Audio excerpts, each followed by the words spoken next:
Taylor. My name is Masumi, and I'm not a citizen of the United States. My name is Muzaffar Ahmed. Interesting thing about me is that I am a Muslim. My name is Maddie. I don't have a major. I'm exploratory right now. Feminism just means that everybody, man and woman, should be given equal rights in all departments. In the sense of, like, I used to think that feminism was just, pro-women, but it's not just that. It's equality. It's not just women are better, sort of. I understand that feminism is a concept that says that both men and women should be treated the same way, should be given the same opportunities. However, I don't understand why it's called feminism. Why not masculinism or a term that just says equal rights irrespective of your gender? I just feel like the election results they just kind of hurt women everywhere because it felt like no matter what a woman does, she can't be the leader of our country, which is pretty sad because I come from India and the leader of our country at one point was a woman. So, like, it's possible and it's not like a bad thing, but the election results kind of felt like it is a bad thing for a woman to be president. And some of the terms that Trump had used during the election were definitely not things you want like little girls to hear and be told that men saying those kind of things are okay because they're not. That women were not treated or referred to as good as they should be, and that would degrade the level of respect and status given to women in the American society. I don't know. Now that he's the president-elect, I'm kind of like, okay, now that you're here, show us what you've got. Like, do the best that you can, kind of thing. And it is really concerning that he feels he's able to just speak about women the way that he does. It's really kind of eye-opening to how the country thinks that it's okay to speak about women in that kind of. American movies and media does portray women in a certain way, which I don't think is the right way to portray women. However, media does whatever sells and give them better ratings and more money, so that's what they do. I think the society in general accepts and likes to see that stereotyping. And I feel like women are objectified on their looks because throughout history they really haven't been seen as being intelligent. Like in the past, they were sold as for marriage, and like in India, you pay dowry if you're a woman, but a man doesn't have to pay that. I just feel like women are seen as appearance because we've worn makeup for a long time, and that's even though it shouldn't be considered a bad thing, it is. And now, in like today's world, if you go to work and you're not dressed how a woman should be dressed, if you're not dressed up and you don't look pretty, they think that you're not working hard, which is wrong because you don't have to work hard and look like you're working hard. You just have to be intelligent. And Especially in like Hollywood and with actors, it's either, oh, she's beautiful because she's skinny, or if they're severely overweight, they're like, oh, she's pretty for a fat girl. Or they always ask them, what are you doing to get skinnier? But for the most part, you see women, they're asked, who are you wearing? What's your diet regime? Like Scarlett Johansson, when she was interviewed for her role in the Avengers and all that, a lot more was focused about her and her body, less so her work. I did this interview process in college just recently, and the list of things they had women, like they told women to wear in like the call out meeting, I guess, were like wear a skirt or a dress. We prefer you not to wear pants. And I'm like, I don't see why that's a thing. I'm going to be wearing pants when I work because if it's in a lab, you can't wear a dress.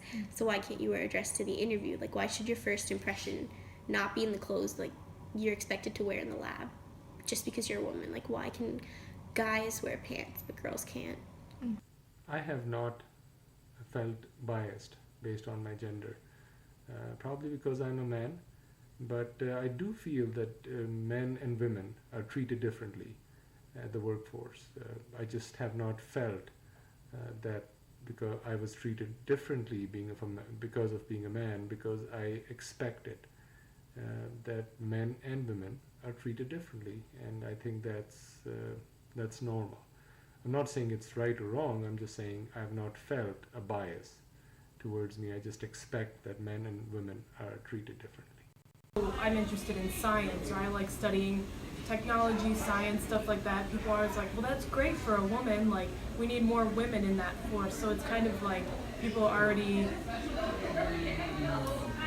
just like knowing that women aren't in those fields, and they're already saying we need more women because, you know, women aren't really in those fields right now. I feel like we all kind of have some sort of bias, just a kind of example, like when people are like, you know, kicking balls or paying, I'm like, well, you know, I haven't personally, but bearing children, you know, that's, you know.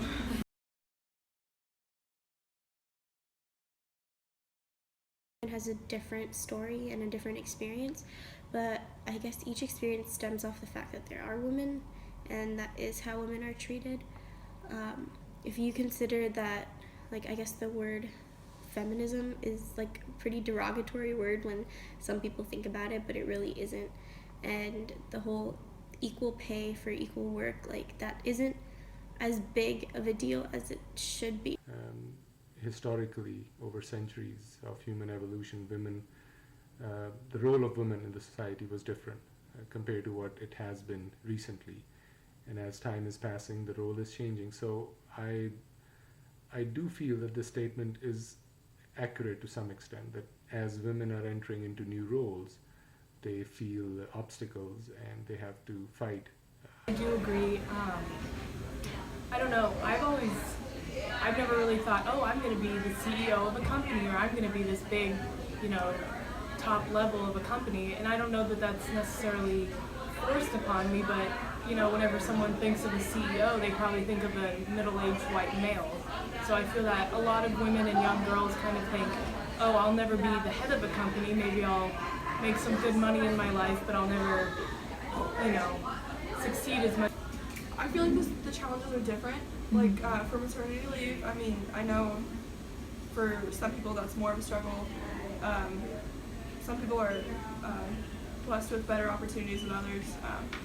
And some men would like the opportunity to take, like, not maternity leave, but like parental leave, and they can't.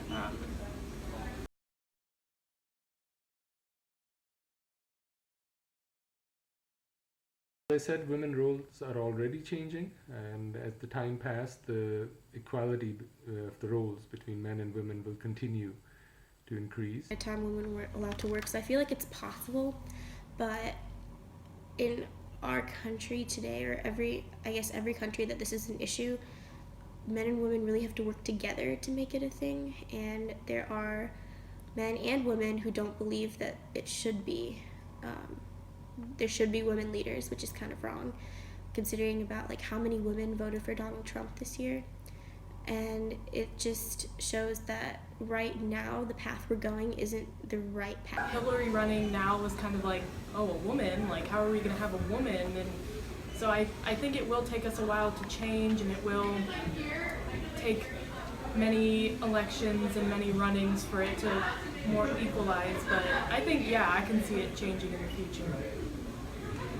I definitely think it is still a male-dominated, at least in the U.S. I know there's some countries that I think, I'm not sure, I think Rwanda was a country that is actually flipped.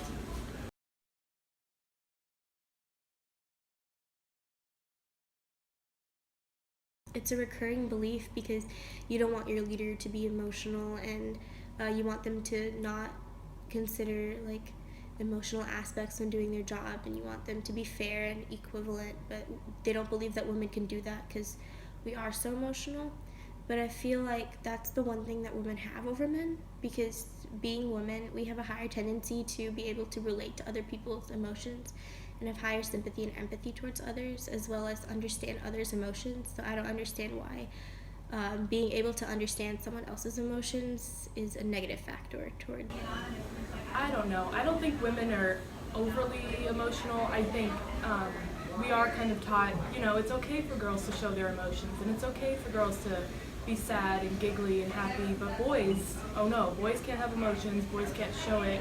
But I'm sure there are boys who are more or equally as emotional as girls, and just they feel scared to show it. So I don't know. I think that's kind of ridiculous when people are like, oh, they're overly emotional. Because There is this perception that women are more emotional, and religions and politics and all groups, irrespective of religious or politics, they do have an understanding that a woman will be in a certain state of mind, and they are good at certain things and not good at other things, and being emotional and sensitive does give them a disadvantage for certain roles.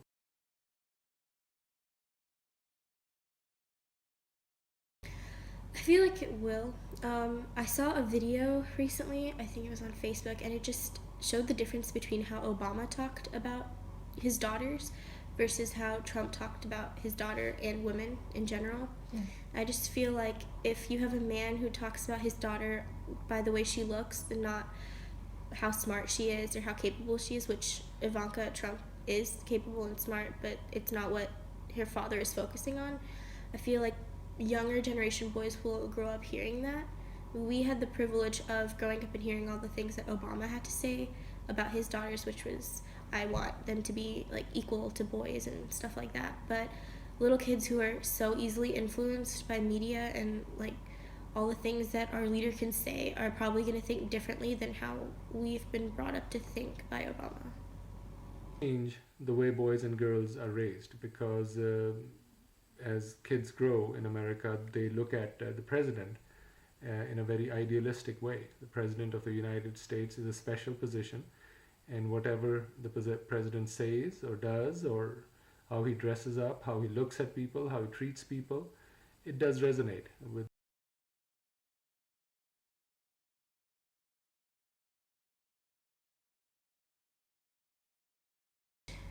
I didn't realize that both men and women can be feminists. I thought feminism was only a thing that a woman can be, but I've met quite a few men who are also feminists who believe the same thing, equal pay, equal opportunity, and everything like that, which is basically what feminism is. I guess any civil rights group believes in the same thing, so I believe that anybody who believes in equality by man and woman is a feminist, but I've heard growing up just a lot of things on media, like TV shows, and people saying, oh, she's a feminist, she's probably like crazy and protests a lot. But those, like, I kind of got influenced by that for a little bit and wanted to say, no, I'm not that kind of feminist, but there is really no such thing as that kind of feminist. equal, of course, that's common sense to me. So I guess as I've gotten older, I've realized that that's what I believe in, and that's kind of like what I want to, follow in my life. I grew up in a very conservative society where, in the Muslim world, a country was Pakistan, that's where I'm from, and women were considered to play certain roles in life, and that was their role. Mainly, they were responsible, or they are responsible for the household, for taking care of the home, and the man is supposed to be taking care of making a living and providing. So those roles were traditionally accepted in the society. So as I grew up, as I moved to the United States, as I learned and increased my knowledge, I think my experience has taught me that those roles may not be as rigid and fixed as some people think.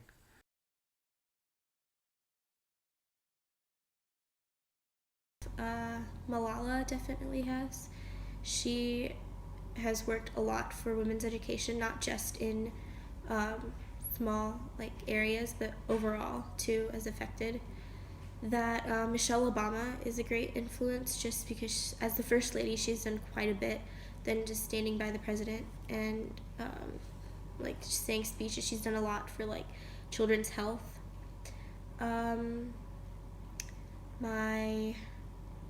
In my family, we have a lot of women that became doctors, and for them in India, it's really hard to be seen seriously as a doctor. So I feel like that definitely influenced me. I really like Michelle Obama because so some people might say, oh, she's only in the limelight because her husband, Barack Obama, was in presidency, but I think she's a really influential woman, and she's really gotten out there and like spread really good like ideas and tried to be, just a really good like voice for women. Yeah, President Obama is the very recent figure. The way he talks about women, the way he talks about his wife, the way he talks about his daughters, the way he talks about other women, does make me give me an example of how women should be treated and respected. From a historical point of view, being a Muslim, growing up, I learned about how Prophet Muhammad used to teach women. And I feel that he was a feminist of his age, because at the 1400 years in Mecca, in Arabia, women were treated like property.